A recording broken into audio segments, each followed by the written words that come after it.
तो दोस्तों अभी अभी की बड़ी खबर सामने आ चुकी है। बिहार के भागलपुर में लगातार हो रहे धमाके को लेकर आईबी एवं अन्य खुफिया एजेंसियां अलर्ट मोड पर आ चुकी है। भागलपुर में बम ब्लास्ट की घटनाएं थमने का नाम नहीं ले रही है। बिहार के भागलपुर शहर में धमाकों का सिलसिला जारी है। अभी कुछ ही दिन पहले नाथनगर इलाके में भीषण ब्लास्ट हुआ था और कई बच्चे जख्मी हो गए थे। और इस मामले में अभी जांच जारी है। इसमें अब आईबी एवं अन्य खुफिया एजेंसियां भी शामिल हो चुकी है। अगली बड़ी खबर की बात करें तो बंगाल पंचायत चुनाव में 12% टीएमसी उम्मीदवार निर्विरोध जीत चुके हैं। पश्चिम बंगाल में 8 जुलाई को पंचायत चुनाव के लिए मतदान होना है। इससे पहले ही राज्य की सत्ताधारी पार्टी को झटका लगा है। दरअसल पंचायत चुनाव में टीएमसी के 12% उम्मीदवार ही निर्विरोध जीत पाए हैं, जबकि साल 2018 में पार्टी के 34% प्रत्याशी निर्विरोध जीत गए थे। इन आंकड़ों से पता चलता है कि पिछले 5 साल में पंचायत चुनाव में निर्विरोध टीएमसी को मिलने वाली सीटों में 22% की गिरावट हुई है। वहीं दोस्तों अमृतपाल के साले पर एनआईए ने बड़ी कार्रवाई की है। राष्ट्रीय जांच एजेंसी ने बारिश पंजाब डे के मुखिया अमृतपाल सिंह के साले अमरजीत सिंह के खिलाफ मामला दर्ज कर लिया है। खालिस्तान समर्थकों की भीड़ ने कनाडा के ओटावा में 23 मार्च 2023 को भारतीय उच्चायोग पर हमला किया था। इस दौरान बिल्डिंग पर 2 ग्रेनेड फेंके गए थे। इस भीड़ का नेतृत्व अमृतपाल सिंह का साला अमरजीत सिंह कर रहा था। एनआईए के अधिकारियों ने इसकी पुष्टि कर दी है और इस मामले में बड़ी कार्रवाई की गई है। अगली खबर की बात करें तो नेपाल का नया पैतरा भारतीय करेंसी पर अघोषित प्रतिबंध लगा दिया गया है। भारत में 2000 की नोटबंदी के बाद नेपाल का नया पैतरा 100 रुपये से अधिक मूल्य के भारतीय नोट पर पूरी तरह से प्रतिबंध लागू कर दिया गया है।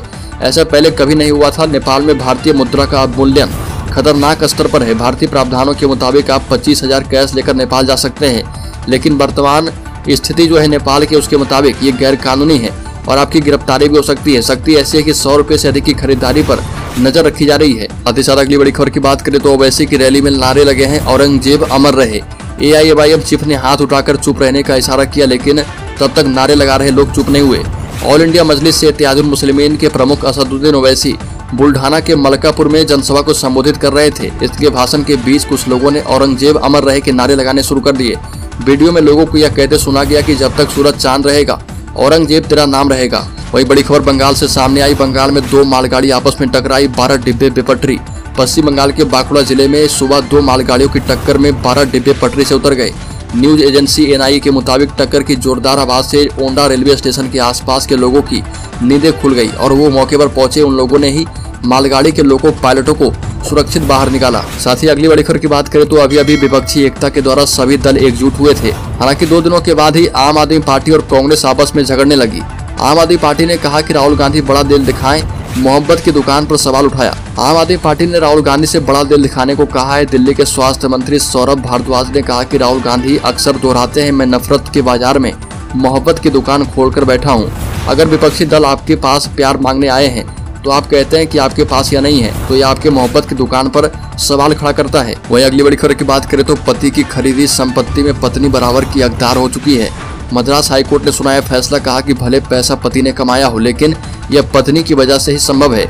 एक महत्वपूर्ण फैसले में मद्रास हाईकोर्ट ने हाल ही में कहा कि एक पत्नी उस संपत्ति में बराबर की हकदार है जिसे उसके पति ने अपने नाम से खरीदा है। ऐसा इसलिए क्योंकि उसने घरेलू कामकाज उसके पारिवारिक संपत्ति के बनाने और खरीदने में अप्रत्यक्ष रूप से योगदान किया है। जस्टिस कृष्णन रामास्वामी ने कहा कि हालांकि वर्तमान में ऐसा कोई कानून नहीं है जो पत्नी के योगदान को मान्यता देता हो, कोर्ट ही इसे अच्छी तरह से मान्यता दे सकता है। साथ ही साथ अगली बड़ी खबर की बात करें तो नड्डा ने कहा कि केसीआर ने तेलंगाना के टैलेंट को नजरअंदाज किया है। भाजपा के राष्ट्रीय अध्यक्ष जेपी नड्डा ने एक रैली में तेलंगाना के सीएम केसीआर पर राज्य के टैलेंट को नजरअंदाज करने का आरोप लगाया। नड्डा ने कहा कि केसीआर उनके परिवार ने लोगों की प्रतिभा का अनदेखा किया। बीजेपी अध्यक्ष ने कहा कि राज्य विकास के मामले में पीछे रह गया है। सिर्फ एक परिवार राज्य के लोगों का शोषण कर आगे बढ़ रहा। पीएम मोदी देश को विकास की राह पर आगे ले जा रहे हैं, लेकिन उनके विकास के प्रयासों को तेलंगाना ने पीछे छोड़ दिया है। बड़ी खबर वित्त मंत्री निर्मला सीतारमण का पूर्व ओबामा सरकार पर बड़ा हमला। कहा कि ओबामा सरकार ने मुस्लिम देशों पर बम गिराए हैं। केंद्रीय वित्त मंत्री निर्मला सीतारमण ने अमेरिका के पूर्व राष्ट्रपति बराक ओबामा पर निशाना साधा। निर्मला ने कहा कि ओबामा के राष्ट्रपति रहने के दौरान अमेरिका ने 6 मुस्लिम बहुल देशों पर बम गिराए थे। इन देशों पर 26,000 से ज्यादा बम गिराए गए थे। दरअसल ओबामा ने 22 जून को एक इंटरव्यू में भारत में अल्पसंख्यकों की स्थिति पर सवाल उठाए थे।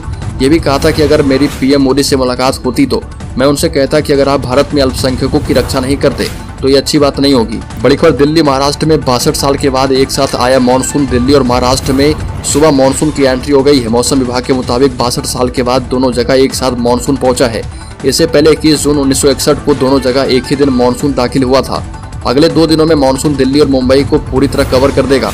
साथ ही साथ अगली बड़ी खबर की बात करें तो अंटार्कटिका महासागर में 12,500 फीट में डूबे टाइटैनिक जहाज के मलबे को देखने के लिए टाइटन पनडुब्बी में सवार 5 लोगों की मौत हो गई। रोबोट ऑपरेटिंग व्हीकल को पनडुब्बी का मलबा टाइटैनिक जहाज के मलबे से 1600 फीट की दूरी पर मिला। रिपोर्ट्स के मुताबिक इसमें मौजूद लोगों का शव मिलना भी काफी मुश्किल होगा। ये इतनी गहराई में है कि जहां किसी इंसान का जाना तो दूर बल्कि सर्च ऑपरेशन चलाना भी काफी चुनौती भरा काम है। बड़ी खबर पीएम मोदी ने कहा कि अमेरिका में रिन्यू होंगे H1B वीजा। अमेरिकी दौरे के आखिरी दिन प्रधानमंत्री मोदी ने रोनाल्ड रेगन सेंटर में प्रवासी भारतीयों को संबोधित किया। इस दौरान पीएम ने कहा कि अब अमेरिका में ही H1B वीजा रिन्यू हो जाएगा। इसके लिए बाहर नहीं जाना पड़ेगा। प्रवासियों को अगर अमेरिका में नौकरी करनी हो तो उन्हें H1B लेना होता है। प्रधानमंत्री ने यहाँ इकट्ठा हुए भारतीय मूल के लोगों को देखकर कहा कि यहाँ मुझे हिंदुस्तान के हर कोने के लोग नजर आ रहे। अगली बड़ी खबर की बात करें तो नवाज फिर से बनेंगे पाकिस्तान के प्रधानमंत्री। पाकिस्तान के पूर्व प्रधानमंत्री लंदन से मुल्क लौटकर न सिर्फ चुनाव लड़ पाएंगे बल्कि जीतने पर फिर से प्रधानमंत्री बन पाएंगे। पाकिस्तान की संसद ने लाइफ टाइम डिस्क्वालिफिकेशन को रद्द कर दिया है। नए कानून के तहत किसी भी सांसद को 5 साल से ज्यादा के लिए अयोग्य करार नहीं दिया जा पाएगा। नए कानून का फायदा नवाज के साथ नई पार्टी इस्तेहकाम-ए-पाकिस्तान पार्टी IPP के चीफ जहांगीर खान तरीन को भी मिलेगा। साथ ही साथ अगली बड़ी खबर की बात करें तो रूस ने सीरिया पर हवाई हमला किया, 13 लोगों की मौत। रूस ने उत्तर पश्चिम सीरिया के विद्रोहियों के कब्जे वाले इलाके पर हवाई हमला किया। न्यूज एजेंसी AF की मुताबिक इन हमलों में 2 बच्चे सहित 13 लोगों की मौत हो गई है। सबसे ज्यादा लोग इदबिल क्षेत्र के बाजार में मारे गए। सीरिया ने इस हमले को नरसंहार के बराबर बताया है।